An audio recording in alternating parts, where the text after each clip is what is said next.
Assalamualaikum warahmatullahi wabarakatuh. Kami dari kelompok satu ingin mempresentasikan sejarah pendidikan nasional era kerajaan sampai kemerdekaan.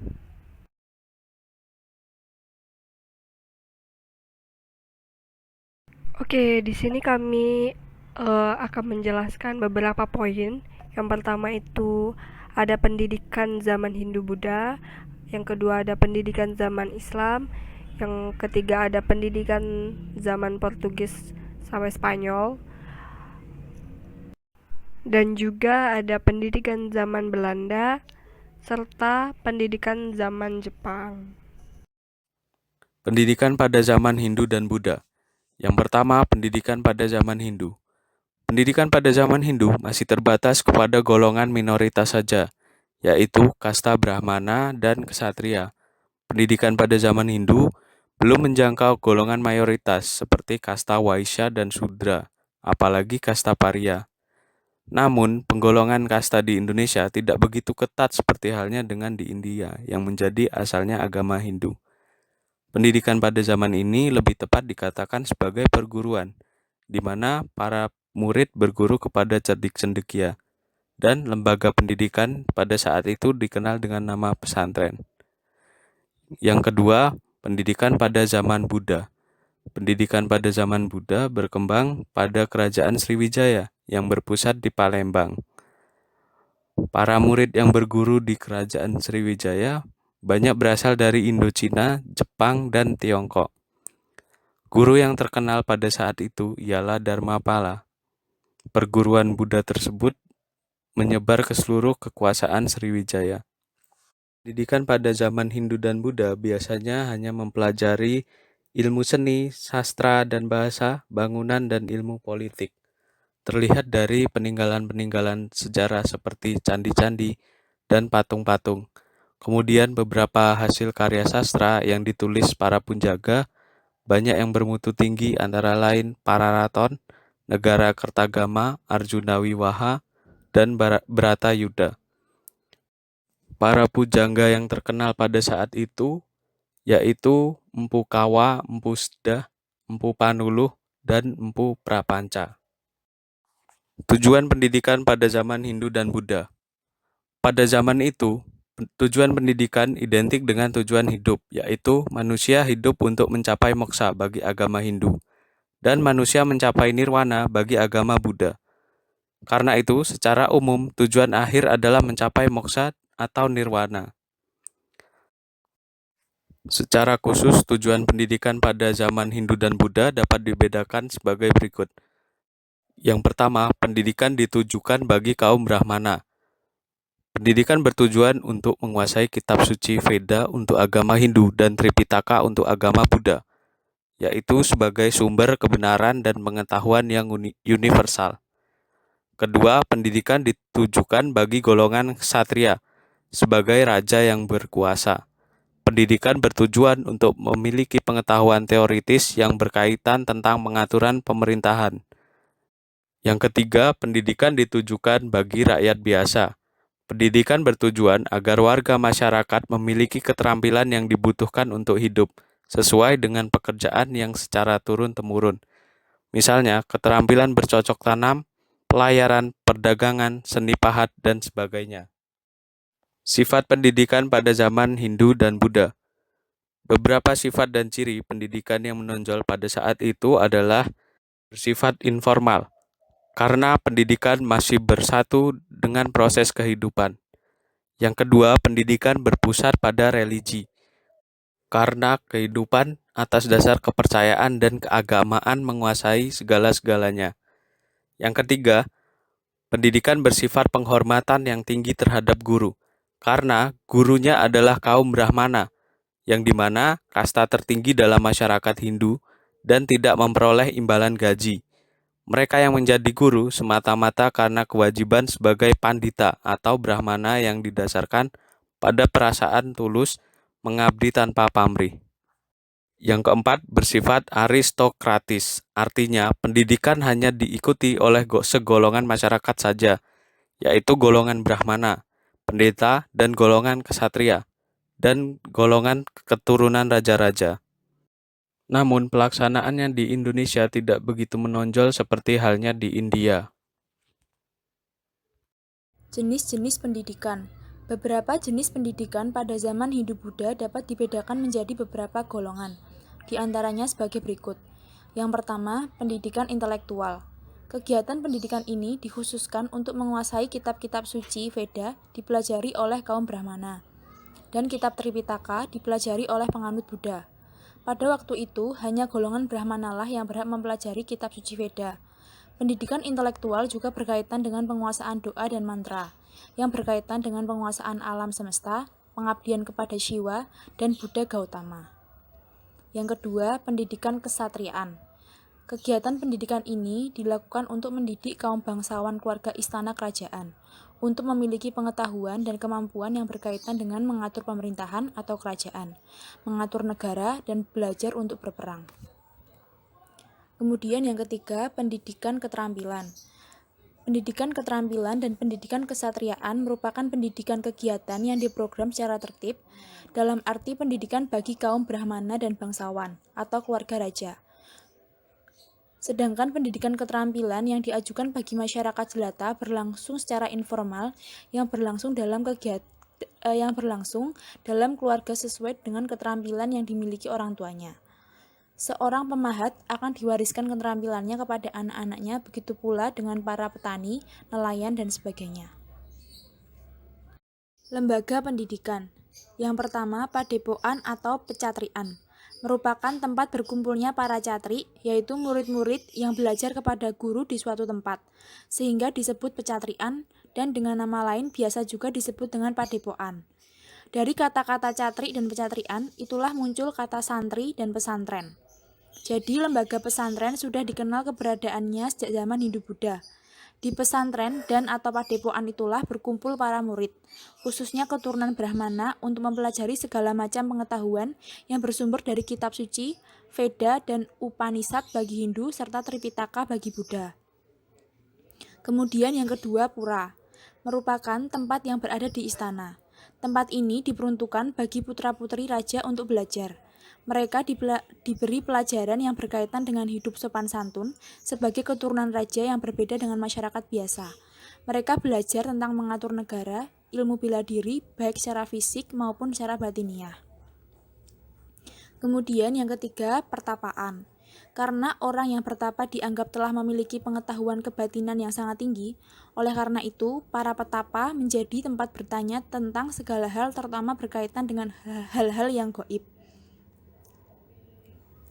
Kemudian yang keempat, keluarga.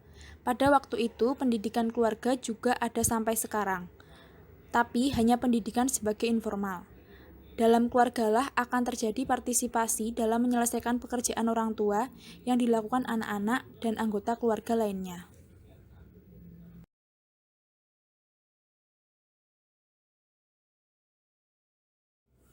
Pendidikan dan pengajaran zaman Islam sampai sebelum Indonesia merdeka diselenggarakan melalui 3 sistem, yaitu yang pertama, sistem pendidikan di Langgar. Pendidikan yang dilakukan di Langgar terfokus pada pendidikan agama, yang dimulai dari mempelajari abjad dan huruf Arab, atau bahkan kadang-kadang langsung mengikuti guru dengan menirukan apa yang telah dibacakan dari kitab Al-Quran. Tujuan pendidikan dan pengajaran di Langgar ialah pada suatu saat, murid dapat selesai membaca atau lebih tepat melakukan menurut irama tertentu dari seluruh isi Al-Quran. Murid-murid diajarkan secara individual, diajarkan membaca sesuai dengan kemampuan dan tugas masing-masing. Peran guru adalah dengan mendengarkan bacaan murid terkait dengan tajwid dan ucapannya. Apabila ada tajwid dan ucapan yang tidak tepat, maka guru membenahinya. Sementara itu, biaya pendidikan tidak dipungut dan tergantung kepada kesukarelaan orang tua murid. Sistem pendidikan yang kedua adalah sistem pendidikan pesantren. Pendidikan yang lebih lanjut setelah pendidikan dari Langgar adalah pesantren. Di pesantren, para santri memperoleh materi yang lebih mendalam dan lanjut. Para santri diasramakan pada suatu komplek yang dinamakan pondok. Pondok tersebut dibangun atas biaya guru yang bersangkutan, ataupun atas biaya bersama dari masyarakat desa pemeluk agama Islam. Setiap pondok pesantren memiliki karakteristik yang berbeda. Sebagian pondok ada yang memiliki santri yang banyak, sementara sebagian lagi santrinya sedikit. Begitu pula ada sebagian pondok yang lama pendidikannya sangat singkat, tetapi ada juga yang relatif lama. Pada sisi lain, terdapat pondok yang mengajarkan berbagai pelajaran tentang agama Islam, namun ada pula pondok yang hanya mempelajari beberapa pelajaran. Murid yang mengenyam pendidikan di pesantren biasa disebut sebagai santri. Kegiatan keseharian para santri adalah pada waktu subuh di pagi hari sesudah sembahyang. Para santri melakukan pekerjaan kerumah tanggaan untuk kepentingan guru seperti membersihkan halaman, mengerjakan sawah, ladang, mengisi bak mandi, dan sebagainya. Sesudah itu baru diberikan pelajaran utama dan diselingi dengan belajar mandiri. Pada siang hari, murid-murid beristirahat dan pada waktu petang belajar lagi. Dalam melakukan semua kegiatan itu, diselang-seling dengan melakukan ibadah agamanya, yaitu sembahyang atau sholat. Pelajaran utama yang diberikan adalah dogma keagamaan atau usuluddin, yaitu dasar kepercayaan dan keyakinan Islam dan fikih, yaitu kewajiban-kewajiban yang harus dilakukan bagi pemeluk Islam, yaitu meliputi yang pertama, syahadat, yaitu mengucapkan kalimat bahwa tiada Tuhan yang harus disembah melainkan Allah dan Nabi Muhammad adalah utusannya. Yang kedua, melakukan sholat 5 waktu. Yang ketiga, membayar zakat. Yang keempat, berpuasa pada bulan Ramadan. Dan yang kelima, menunaikan ibadah haji bagi yang mampu. Oke, selanjutnya ada pendidikan madrasah. Sebagaimana diuraikan di atas bahwa baik di langgar maupun di pesantren, karakteristik penyelenggaraan pendidikan terbatas pada materi keagamaan, maka di madrasah, di samping materi tersebut, ditambah dengan ilmu keduniawian, misal astronomi dan ilmu obat-obatan. Hal ini terjadi karena kehadiran Nizam el-Mulk. Ia merupakan seorang menteri terkenal dari negeri Arab. Ia adalah pendidik dan pelopor dari lembaga pendidikan madrasah. Tokoh ini memberikan pembaruan dengan memperkenalkan sistem pendidikan yang semula bersifat murni teologia atau ilmu ketuhanan dan menambah ilmu-ilmu yang bersifat keduniawian seperti astronomi atau ilmu perbinatangan dan ilmu obat-obatan. Dalam perkembangannya, madrasah ini adalah yang berjenjang sejajar dengan pendidikan dasar dan menengah. Seiring perkembangannya, madrasah terdiri atas 4 jenjang pendidikan, yaitu 1.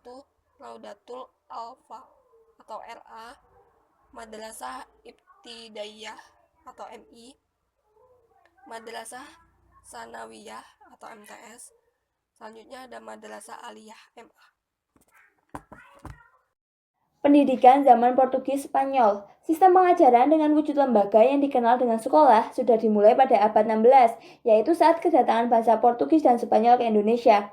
Penguasa Portugis dan Spanyol mendirikan sekolah seminare, yaitu sekolah agama Katolik untuk anak-anak pemuka pribumi di Ternate dan Solor. Selain pelajaran agama, diberikan pula pelajaran mengenai membaca, menulis, berhitung, dan pelajaran mengenai bahasa Latin. Walaupun demikian, belum diketahui secara jelas mengenai bahasa pengantar yang digunakan pada sekolah tersebut. Pendidikan zaman Belanda.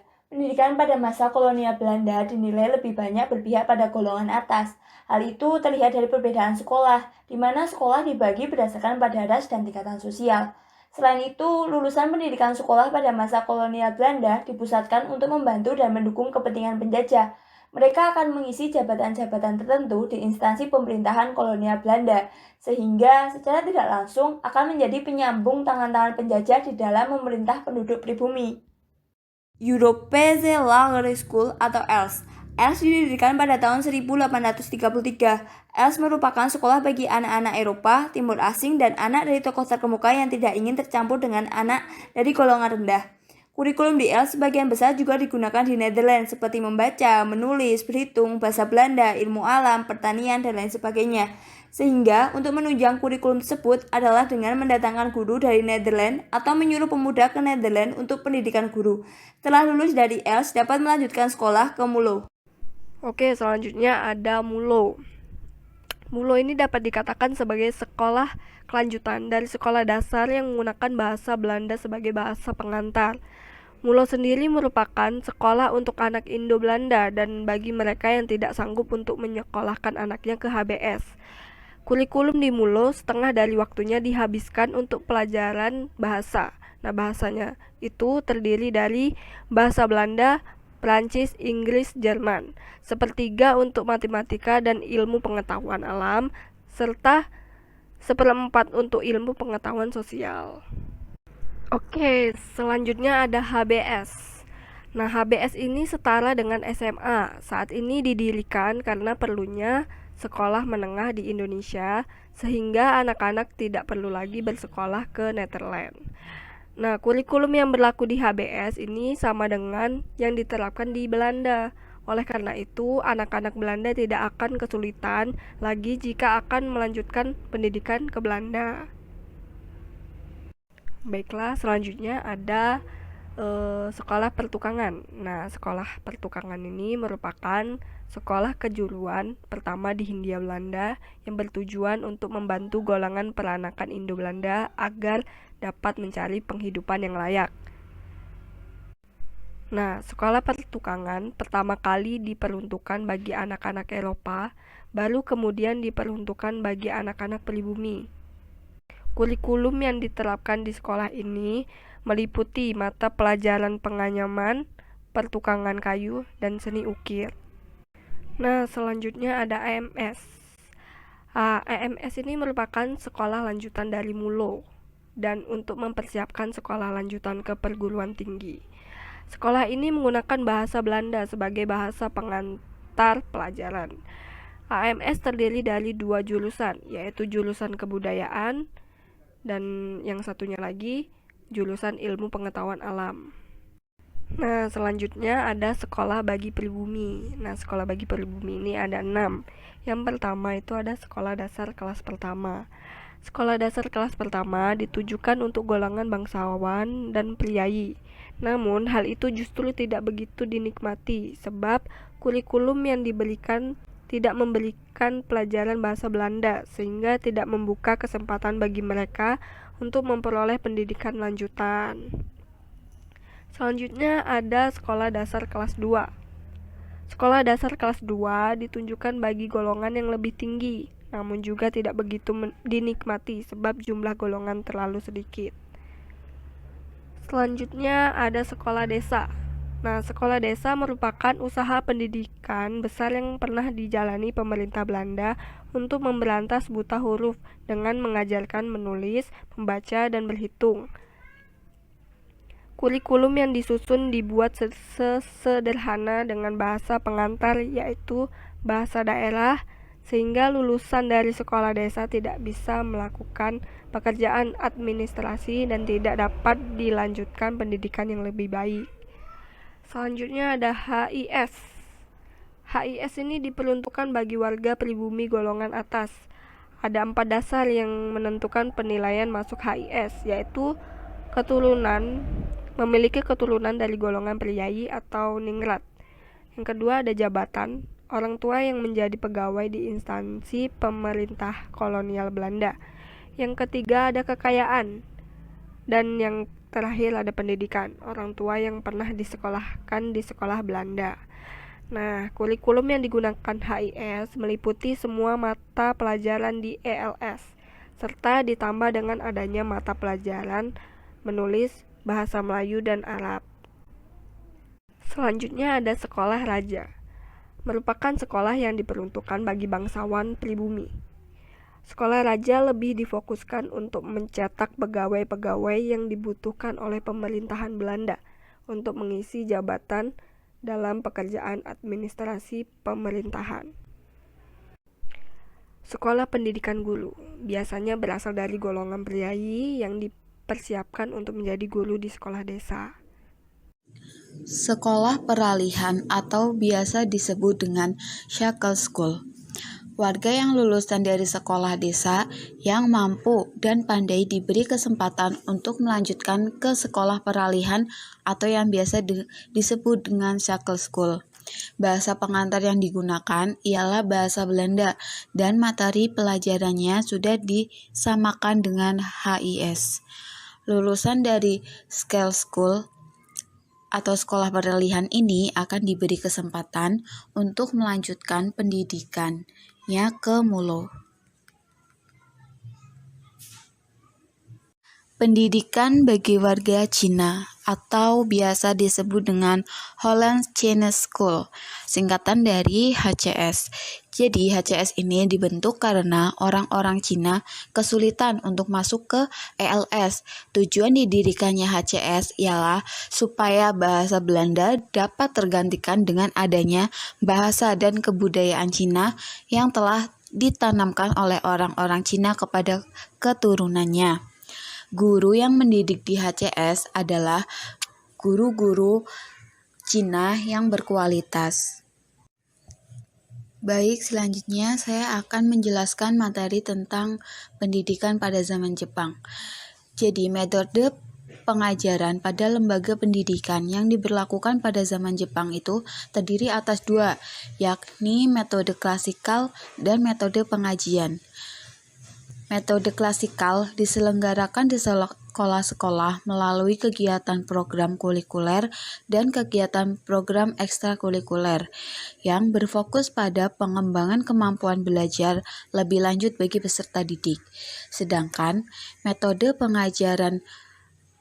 pengajian diselenggarakan di pondok-pondok pesantren yang menetapkan metode bandungan dan sorongan, di mana seorang ulama mengajar santri-santri berdasarkan kitab-kitab yang ditulis dalam bahasa Arab oleh ulama-ulama besar sejak abad pertengahan, sedang santrinya tinggal dalam pondok atau asrama.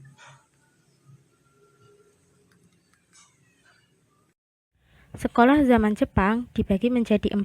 Yang pertama, pendidikan dasar, Koku Mingekko atau sekolah rakyat. Lama studi dari pendidikan ini yaitu 6 tahun. Sekolah rakyat sendiri adalah sekolah pertama yang merupakan sekolah bagi warga pribumi di masa Hindia Belanda. 2. Pendidikan lanjutan. Terdiri dari sekolah menengah pertama selama 3 tahun dan sekolah menengah tinggi juga selama 3 tahun. 3. Pendidikan kejuruan. Mencakup sekolah lanjutan bersifat vokasional yang akhirnya dapat diteruskan ke perguruan tinggi. Kurikulum dan metodologi pendidikan. 1. Terhapusnya kurikulum dualisme pengajaran. Segala pendidikan yang diselenggarakan oleh pemerintahan kolonial Belanda dihapuskan di masa Jepang. Maka di sini susunan pengajaran dualistik telah berakhir. Dualisme yang dimaksud adalah pengajaran barat dan pengajaran bumi putra. 2. Kurikulum pengajaran bahasa di Indonesia. Pada masa Jepang, penggunaan bahasa Indonesia tetap menjadi bahasa resmi dan bahasa pengantar di sekolah-sekolah. 3. Bantuan dana untuk pembenahan kurikulum pendidikan. Dalam pembenahan kurikulum pendidikan, sarana utama yang diberikan dana diperuntukkan untuk pengadaan buku-buku dan literatur. Strategi dan metode kegiatan belajar mengajar. Pada masa Jepang, metode pengajaran terbagi menjadi 2, yaitu metode klasikal dan metode pengajian. Metode klasikal diselenggarakan di sekolah-sekolah yang berfokus pada pengembangan kemampuan belajar lebih lanjut bagi peserta didik. Metode pengajian diselenggarakan di pondok pesantren dengan mengajar berdasarkan kitab-kitab dalam bahasa Arab. Strategi kegiatan belajar. 1. Kinrohushi atau kerja bakti. Peserta didik seringkali diharuskan melakukan bersih-bersih bengkel, asrama, kantor, dan kegiatan yang mendukung kebutuhan militer Jepang. 2. Adanya latihan-latihan jasmani yang bersifat militerisme juga dilakukan agar berjalan lancar, maka dibentuklah barisan-barisan tiap sekolah. Seinentai yaitu barisan murid sekolah rakyat, dan Gakutotai yaitu barisan murid-murid sekolah lanjutan. Baiklah, sekian presentasi dari kelompok 1, lebih dan kurangnya saya mohon maaf. Wassalamualaikum warahmatullahi wabarakatuh. Terima kasih.